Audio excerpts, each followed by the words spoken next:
Well, let's talk about the aviation industry. It is vital to any economy. And I think a testament was during COVID.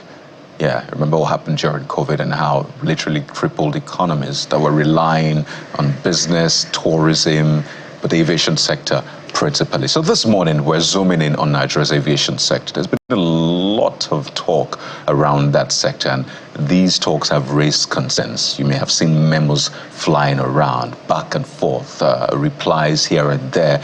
So let's find out what exactly is going on with our eye on safety. We have joining us on the show this morning, Captain Sanusi, who's MD Aero Contractors, is right here with us in our Lagos studio. Good morning, Captain Sanusi. Good morning. Good to have you on the morning brief. Thank you. I think the very obvious question will be, is our aviation industry safe?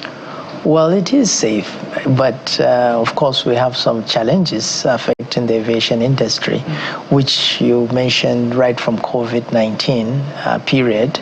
We did not come out, I think, in a good way like other parts of the world have. The aviation industry is a reflection of the Nigerian economy. So it is a problem that I think needs a holistic approach to resolve it. Of course, the first thing you ask is the sky safe? Of course, the skies are safe. Okay, so we can tick that. Yes, yeah, we can tick that. But do you have enough airplanes flying? I don't think we do have enough airplanes to cater for the number of passengers that we have. Can we do better? Of course we can, because none of the airlines, I would say, will boast of doing very well compared to other parts of the world where airlines are recording profits after COVID-19. And the parastatals that are offering services to the airlines are also complaining of lack of funding. So it's a continuous problem with the parastatals, the airlines, which shows that the aviation industry is challenged. And I'd like us to break it down further. Okay. For the passengers, what we know is we buy our tickets, we get into the plane, we fly to our destination, and that's it. But there's a whole lot that happens behind the scenes. And many times, some of the things we complain about, that there's a result of things happening behind the scenes that we're sometimes not aware of. So we have the NCA, we have the Ministry of Aviation and Aerospace, we have the operators themselves. So let's try to break it down and I don't want to say apportion, not blame, but just place the challenges where they are right now, particularly when you talk about those challenges that we have. So as a passenger, from the passenger's eyes, he would like to have a seamless purchase of his ticket and go to a beautiful airport with good lounges and then board an airplane that is on time and enter the cabin of the airplane that is clean, neat and safe and gets a smooth ride to his destination. But that is not what we get. And as you said, there are so many factors affecting the reasons why we don't get that. One, the infrastructure we have, it's deficient. Two, the airlines are struggling because of the economy, the roller coaster of the naira to dollar exchange rate, which of course translate into lack of more airplanes into in the airspace. The lack of getting newer airplanes to come into the country because of the economy of the country and the stigma of Nigeria being blacklisted, so to say, to lease airplanes from other parts of the world. And also, blacklisted. Yeah, we are, because it's not written that we are blacklisted, but an airline going to lease an airplane from any of the lessors outside the country, it becomes so difficult. And then the prices become so exorbitantly high compared to other clients that are operated. So that makes it very difficult for from the airline side. So the airline are not presenting to the customer the product that they should present to the customer. That's the passengers. Then there will be delays because the airplanes are not as many as to cater for the passengers. And then when the passengers comes to the lounge, I mean, he feels the airports are not comfortable for him to stay for the delays, 2-3 hours delays, and eventually probably cancel flights. Now, this is a reflection of a sick industry, that we have refused to look at the actual cause for why the industry is sick, and we're trying to just resolve the symptoms. We always say, okay, we have a roadmap. Okay, we have a committee that is looking at that. The problems are known, and we have to address those problems. If we don't address the problem, we'll be here again in the next 15 years talking about the aviation industry is sick. So, the NCAA. Yeah. Let's break it down, as I was saying earlier. So, who's meant to do the heavy lifting?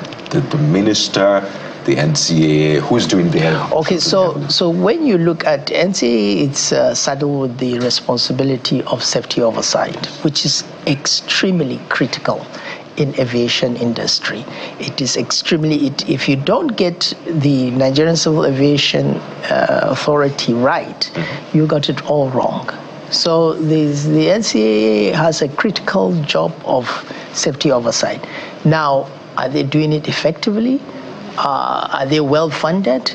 Do they have enough personnel to carry out that safety oversight? Are they doing it according to the world standards? These are questions that we need to ask and we need to understand. By the ICAO, recent ICAO or last year's ICAO's audit, we will see exactly what is happening in NCAA. And if we need to go into NCAA to make them more efficient in their jobs and to bring more professionals to do a good safety oversight, then we have to do that. I mean, I keep saying we do pay coaches to coach our teams big money, and we can't get good inspectors to inspect the airplanes that we fly in. We have to pay good money to get these inspectors. We do not want to have retired personnel that have already gone to say, okay, come and do it, because we are not able to pay what the industry is paying good inspectors as engineers, pilots, and air traffic controllers also, and cabin services, and all the inspectors that you need in the Nigerian Civil Aviation Authority. Then you go to Nigerian Airspace Management Agency, which is saddled with the responsibility of providing air traffic management. Are they providing that and navigational equipment?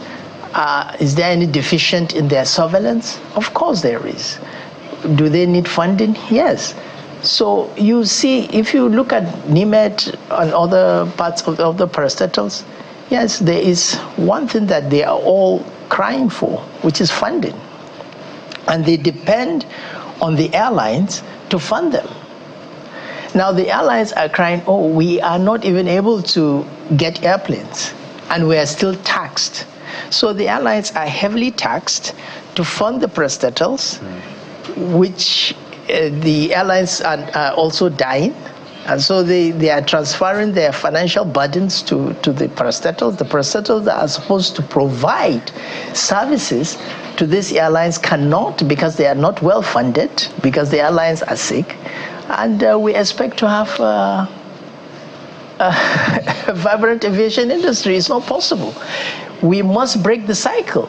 We must understand as a country that what we've been doing for the past 20, 30 years is not working. You cannot tax the airlines to fund the parastatals. It's not possible. It's not working.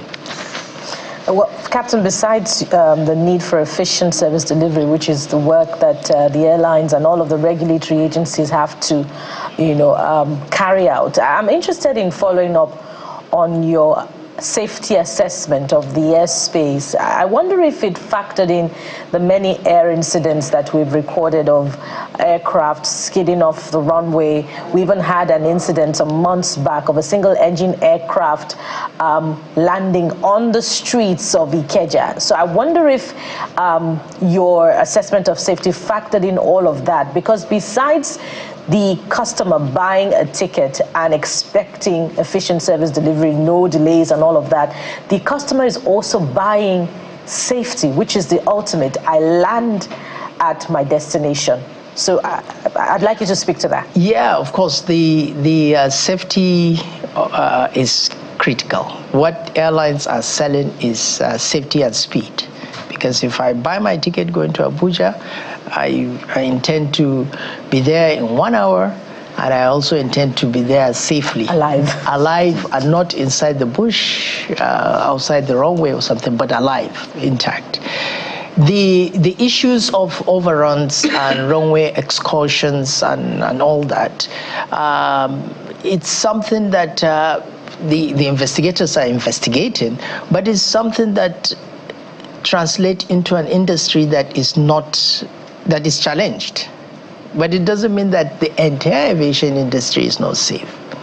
Because if you look at overruns, or let's take the issue of overruns, which we had a couple in Lagos, there are so many factors that could cause that, and not alluding to the ones that has happened in Lagos, just from my own experience and from what I've seen. First, the airport itself. Second, the pilots. Third, the weather. So overruns usually occurs when the runway surface is wet. Now, do we have a good runway in Lagos? Has anybody thought of looking at whether there is standing water? Because most of our overruns are done on the, we call it 1/8 left. So that means it's the domestic part of the runway. And we have had several overruns there. So maybe we need to study and see whether the runway is waterlogged. In outside the country, there are instruments that you use to measure the depth of the standing water on the runway. And you advise the pilot, braking action on this runway is poor because of a standing water. And this is the depth. Now the pilot knows, because he is trained, that if there is standing water or snow or anything on the runway, this is the technique I will use to land, so that I don't aquaplane. Aquaplaning means that the airplane doesn't touch the runway, but it sits on a thin layer of water, and it will just behave like a boat until it breaks that thin layer, and then there's a braking action. And probably those are the things that we should look at the runway and see whether it's waterlogged. I've landed many thousand times in the airport in Lagos here, and we know as pilots, even when I was a young pilot, that 1/8 right is waterlogged. 1/8 left, sorry, the domestic part is waterlogged. Have we done anything about it? No. How long has that been for, by the way? Since when I was flying. We have said it when I was in the public service. We have said it that when we are resurfacing the runway, we should make it a crest so that water can move out. I don't know whether they've done that yet. Captain, there are two big issues, the big elephants in the room. We'll try and tackle them before the time elapses. One of which is you spoke to it in passing, the ICAO's downgrade, and the back and forth between the minister and the people he's saying that are being sponsored to, maybe satisfaction on his efforts so far. We've seen us being downgraded by another 25%, and all of that, the numbers. For people who are not familiar with all the jargons within that space, what really is going on? Because the minister's argument from his handler is saying that perhaps without his effort, maybe it would have been worse. There are issues of raising concerns about interference. So for those of us who are lay people, maybe it's an opportunity for you to help us understand what exactly all of this means.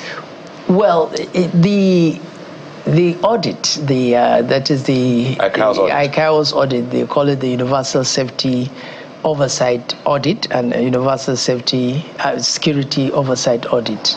There are two audits that we did, which are based on 8 critical items for a country. For me, there is no pass or fail in this type of audit, and I'm surprised that we are still talking about an exam that we did last year. I don't think we should be talking about it. I think what we should be talking about is, we have gone far in correcting the mistakes that was found there. Not that, oh, we passed or we failed. I mean, it's like when somebody takes an exam last year and he's preparing for another exam and he's still wondering whether he passed or failed the former exam. It's irrelevant. We scored 71%. It's a very bad outing.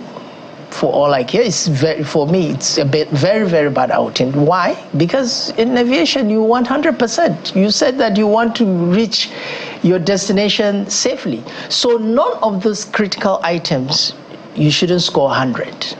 The aim is to score 100 in all of them. Now, you might not be able to score 100. So the aim is whenever you score, whatever you score, you should quickly fix it and address it. So that, I think, to me, that is more important. And as passengers, as you said, because layman, the passengers use it, what is the importance of this? The importance of this is for us as a country. It is a confidential report, by the way. But for us as stakeholders in aviation is to understand new set of eyes are looking at the industry to tell us what we are doing, whether it is right or wrong.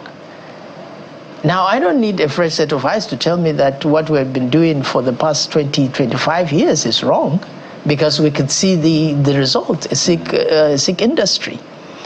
But aviation, the ICAO audit is just reinforcing what we, the stakeholders, know. And I believe what the ministry and the parastatals should be doing now is to tell the public that we have done this to close the gap of the findings of the ICAO audit. Just as a follow-up on that, two quick questions on the follow-up before we go to the next one, which is, some people are complaining of interference by the minister. In your view, is he interfering too much in the affairs of the agencies or regulators, in your view?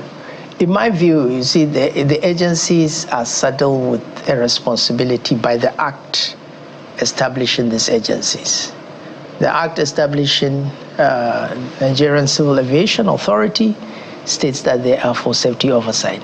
The minister is for policy making and ensuring that these agencies conform to their own act. So for the minister to come into, I don't think he's doing a safety oversight. If he is, definitely, then that is interference. It might not be unlawful, but that's interference. Eventually, who is responsible for if there is a lack of safety oversight? Eventually. And that is where we have to define and make sure that everything is clear. The Nigerian Civil Aviation Authority is supposed to be autonomous.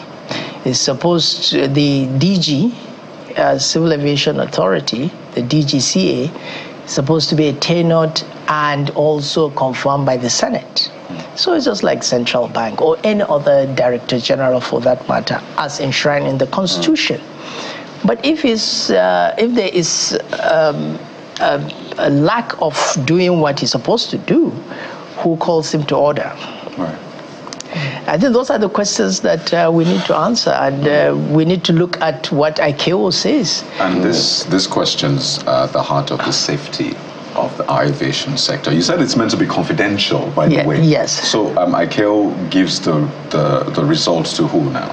The ICAO gives the results to the Civil Aviation Authority, the NCAA. So this leak came from inside the NCAA, yes. And it speaks to, obviously, people at loggerheads. And yes. We're talking about an industry that needs to be safe. Yeah. But, the statement of the minister, now things have gotten all dirty now. Yeah. He says that the people are fighting him for to take back ownership of contracts that they were busy allocating themselves and family members while critical infrastructure was growing dilapidated. You may have seen that statement. We're wrapping up in less than a minute. Is that why we've been seeing a consistent decay in the aviation sector, because of what the statement said? The main problem in the aviation industry is not giving contracts to family members or not. It's not doing the contract. Whether you give it to your family member or you don't, they're not even they are not fulfilling the contract. So if they are not fulfilling the contract, that's a big problem. But my issue is multiple taxation and the problems of the parastatals being autonomous is more critical than the contracts that you do for infrastructure. I think we must get it right. We must make sure that the Nigerian civil aviation is autonomous and it's doing its job. And we must make sure that this multiple taxation is addressed. The aviation industry should be looked at as an industry in distress. And then address the problems. We know the problems. There's also the radar conversation saying a particular aircraft went astray. I mean, it's worrisome when you hear things like that. Yes, that's quite interesting because the DNP4, that is the villa where the president sits now. It's a prohibited area. Exactly. Pilots are not supposed to fly there.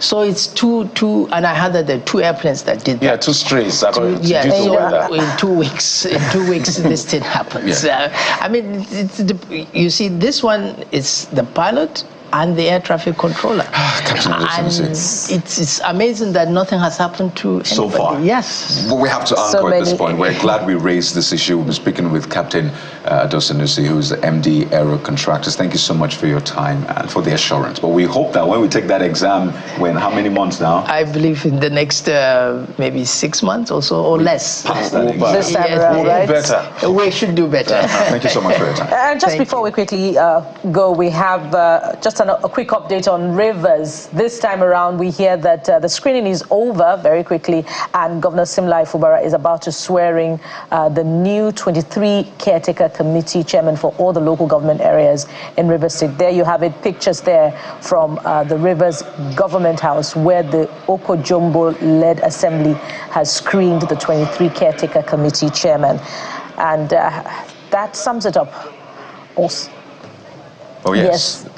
Go ahead, Kadi. That situation also in Obiakpo, where we understand that at the council headquarters right now, 1 lane is blocked and it's causing some traffic. But aside that, business is going on normally, and there you see live visuals from Obiakpo. 1 lane has been blocked, so traffic's diverted to the other lane, and there's traffic. That's it on the program. Thanks for your time and company. I'm Jeffrey Uzongo. And thank you for watching. We'll be back again tomorrow, Thursday. God's grace. Join us again. I am Bukola Koka. If you want to understand the context, go watch it again. But Sunrise Daily is next, so stay with us right here on Channels Television. I'm Capt. Goodbye.